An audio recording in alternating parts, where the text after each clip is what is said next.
In a fight against who? In a fight against Satan, who every day seeks to steal, kill, and destroy. In a fight against who? In a fight against the world, who is constantly trying to get you to board a train that's going the wrong direction. In a fight against who? In a fight against this flesh.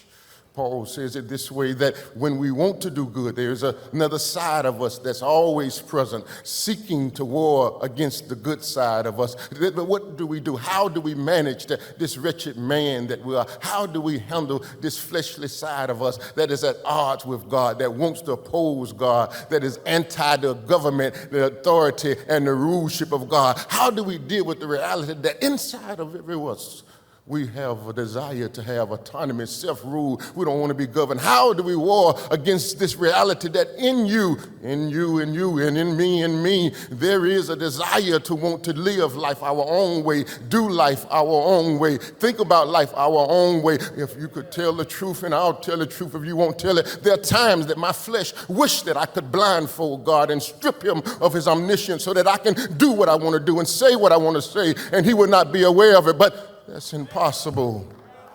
Blessed be the Lord, my rock, who trains my hands for war and my fingers to fight. Is there anybody here this morning who's interested in learning how to fight with their hands? In our text this morning, David gives us a cliff note of his life and how we can fight with our hands and win our battles against Satan, the world, and our flesh. Look with me, lean in with me for a few moments, and I will attempt to be brief yet beneficial. I want to talk about how to fight with your hands.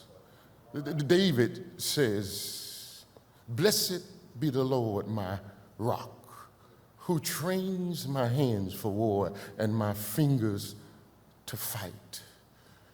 David is suggesting that when you use your hands properly, when your hands are adequately trained, that you are able to win the battles of life. You're able to fight and have victory over Satan, over the world, and over flesh. Well, how do you fight with your hands? How do you use your hands? What does trained hands look like? How does trained hands behave? I want to suggest to you that the first way to win a fight with your hands is to use your hands to pray.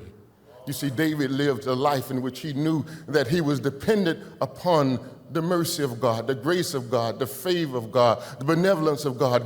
David had a clear understanding that in his life, he always needed God in the equation of his life. David understood that he could not do life by himself. It would be foolish, it would be folly to think that you can do life and manage life without God in the equation. But there are many people who play the fool. I ain't lying. It may be factual, it may be cruel, but all of us plays the fool sometimes. And if you are living in this world that is cold, that is cruel, this world that shifts and gives you many seasons, and you think that you can live it without God in the equation of your life, you're playing the fool this morning.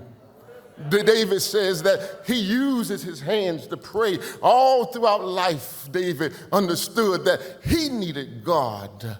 Not sometimes, not in some seasons, but in all moments, he needed God in his life.